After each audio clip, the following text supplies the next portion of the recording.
Ang sarap ng mga pagkain, Gael. Thank you so much for taking me here. You're very much welcome. Mag-bill out na tayo? Sure. How much, Gael? 2,700. Bakit mo nilalabas wallet mo? Kasi I'll pay. No! Bakit naman ikaw magbabayad? Sorry, nasanay lang. Wait, sorry. Nasanay? Yes. Pwede ka bang magkwento? Kwento ko na lang yung naging date ko before this one. Did you enjoy the food, Larissa? Sobra. Thank you so much, Asher. Bill out na ako ah. Here's the bill. Huh? Magbayad ka na. Huh? Sorry, alam kong first date natin to pero kasi ako na yung nagbuhat ng conversation natin. Kumbaga, ang laking ambag na nun sa date natin. Kaya I think you should pay. I'm sorry din, pero Correction, pero hindi naman tayo masyado nag-usap. Wala ka bang pambayad? I thought you're rich. Fake lang ba yun? Are you a gold digger? Sorry. Okay, just tell me if you're broke. Ako na lang magbabayad. That's rude, Asher. Nagtatanong lang ako. Ako na. Dami pa sinasabi. Don't worry. Next time ako naman magbabayad. What's so funny? Sino may sabing i-date pa ulit kita? Kapal ng mukha nun ah. After that, he was so bitter to the point na nag-rant pa siya sa Twitter niya. Sabi niya he will never take me out on a date again. As if gusto ko ulit siya makadate. He was so rude. What's his name? Asher. Asher moments. So, let's split the bill na lang? Look, I was the one who asked you out and I will ask you out again. Tsaka nag-effort ka to show up here and listen to all my kwentos. Enough na yun, Larissa. So, let me pay, okay? Okay. That's great. Sino may scissor? Ako. Pera mo ako. To. Ay, sorry, medyo mapural. Teka. Shh. Okay na. Mukha ba ako nakikipagbiruan? Buti nga, pinapahiram ka eh. Visit? Alam mo ba, Dylan, nadulos ako. May sakit. Wala akong pakay. Meron kang pake. Kaso yung pake mo, nasa puwet ko, nagkakape. Hi, Dylan, magka-group pa tayo. Bakit? Ang sakit mo, ha? May maiaambag naman ako. Ano? Pansit Canton. Ma'am, pwede po magpalit ng member? Joke only. Be happy. Tuwang-tuwa kang binibwisit ako, no? Halata bang you're my happiness? Alam mo namang maiksi pasensya ko, diba? Ganito ka, Ikse? Oh, tumingin ka. Pakutos. Kung ayaw mo, tutuklawin ka na lang nito.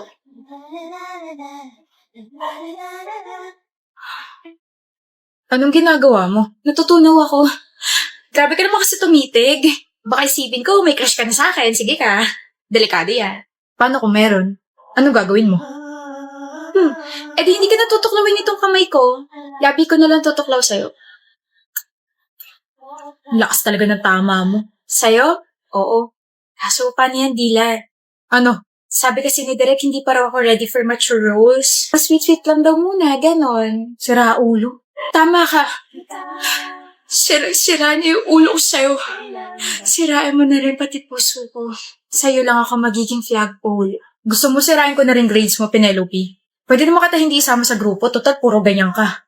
What is 2x raised to 7 plus 9x raised to 2 divided by 9? Oh, nandiyan ka pala, Dylan. Sorry, nagwa-warm up kasi ako para sa group project natin.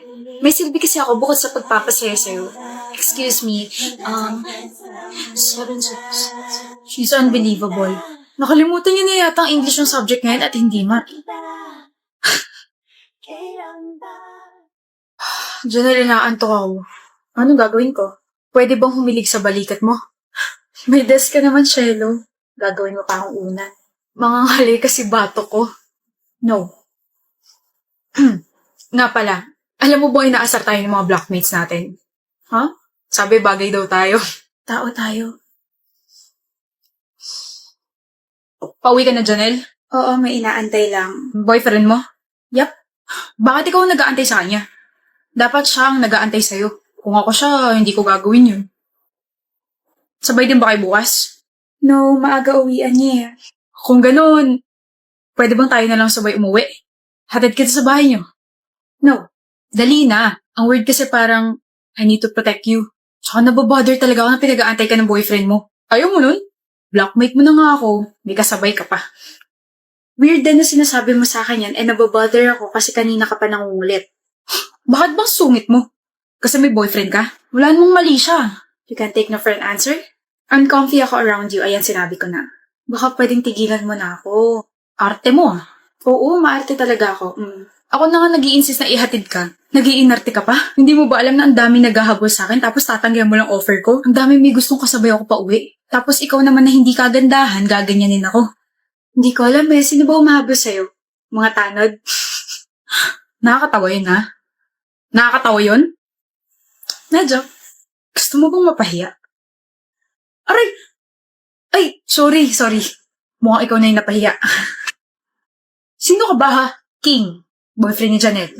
Mukha akong paapre. Sige, una na kami ha. Tara babe.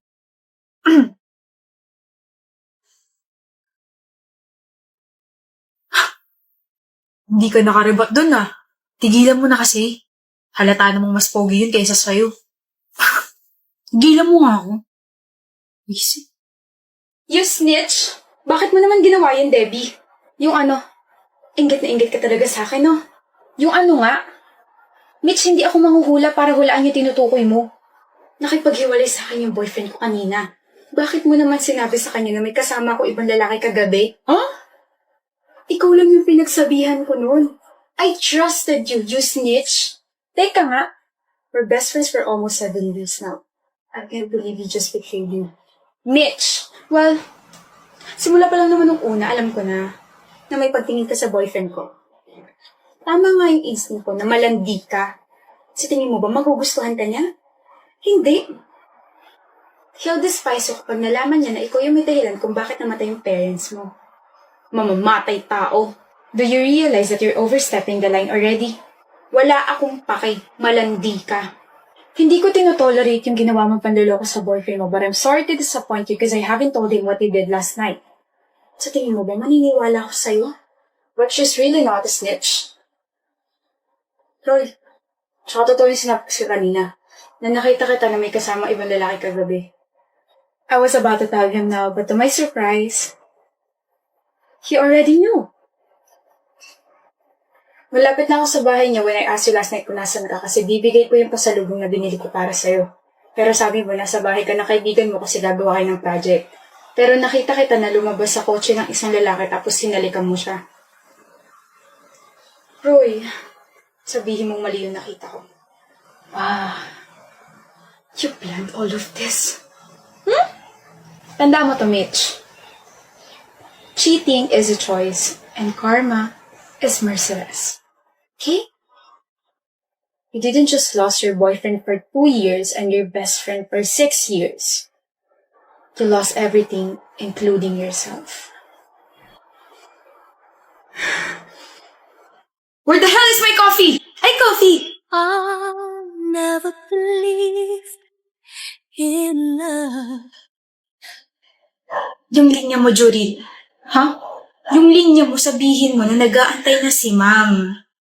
Sorry, Jaina. Ma'am, pwedeng isa pa po? Okay, last chance. Thank you po. Ayusin mo na. Where the hell is my coffee? Ay, coffee! I never believed in love. I was deceived Who are you? by love. Lyda Magtalas po. Nag-a-apply na editorial assistant. Kahit sa puso ko na lang ikaw mag-apply. Okay na. Ha? Nagbago na? That's not the original line. Ano ba? Pwede rin ba mag-apply? Ha? Apply bilang boyfriend mo? I hope you enjoyed the presentation, ma'am. Kilig, ah. I love the whole role play, the background music, and the ad-libs. Okay? I'm giving you 96. Next group. What was that? Ano? What's with the sudden change of lines? You caught me off guard. Bumawi lang ako. Ano? Where the hell is my coffee? Ay, coffee. When you said that line, you actually smiled. And that's the first time you smiled in front of me. Eh di hindi ko nasabi yung tamang linya. Ganda mo eh. I never believed in love. I was deceived Oh my gosh. Nakaharang kasi kayo sa daan. Masyado na kayong pabebing dalawa. Enemies to lovers yarn. Shut up. I like that. Enemies to lovers. What? At ang ship name nating dalawa ay Jurina. Whatever. Oh! I saw that little smile. Jaina! Where the hell is my heart? I love you. Mahal! Bakit ngayon ka lang? Wow! Gising ka pa at naka-makeup ka pa. Grabe naman yung eyeshadow. Pak na pak. Samputan mo, miss. Tara, hatid na kita sa kwarto natin. Bakit ngayon ka lang? Scary mo naman, asawa ko. Nagsabi ako kanina, di ba? I'll go out with my friends. O di ba English yun? Sabi mo pa nga. Sure, Erson. Have fun. Alam mo ba? Kung ano oras na? Bakit hindi mo tignan dyan sa relo mo? Ubus na ba battery? Deserve. Pinipiloso po mo ba ako, Erson? Oh, no, ma'am, no! Magpaliwanag ka. Kaninang 1 p.m., sabi ko aalis ako. Hindi na pala. Ayoko na makinig sa paliwanag mo. Look, bilis talaga magbago ng mood ng mga babae. What did you say? Sabi ko po, hala, ang ganda naman ng eyeshadow mo tonight, Miss Heart. Sino si Miss Hart? Kabit mo? Ba talaga kapag hindi active sa social media? Ano? Yung sa TikTok asawa ko. Yung, nandito na naman si Miss Hart. May bago na naman siyang kliyente. Napapangiti na yon. Nakakainis ka. Kunwari nga galit ako kasi late ka umuwi. Tapos kunwari nag-overthink ako para suyuin mo ako. Araw-araw at gabi-gabi naman kitang sinusuyo, mahal ah. Babe, masyadong healthy yung relationship natin. Kahit maggalit-galitan ka dyan, matutunaw pa rin yan dahil gwapo asawa mo eh. La, kikiligin na ako sabay ganon. Nagsisinungaling ako? May sinabi ba ako? Sobrang gwapo mo kaya. Ganda ng mga mata mo. Sarap titigan. Actually, yung buong mukha mo nakakatunaw. Alam mo, What? imbis na ikaw ang kiligin, naging ako naman. Baby, kasumi naman eh. Baby, you're my sun and moon. Ano yun? Wala. Yee! Ba't ka nga pala naka-makeup? Wala lang. Ganito mga napapanood ko sa teleserye kapag umuwi ng late yung mga asawa nila. Lagi sila naka-makeup tapos nakaka-intimidate. Ganon. Tigilan mo na yan, B. Hindi ka kaya nakaka-intimidate. Mukha kang marshmallow. Inirapan ako. Matara yarn. Hindi ka na. Ako na magtatanggal sa makeup mo. Che!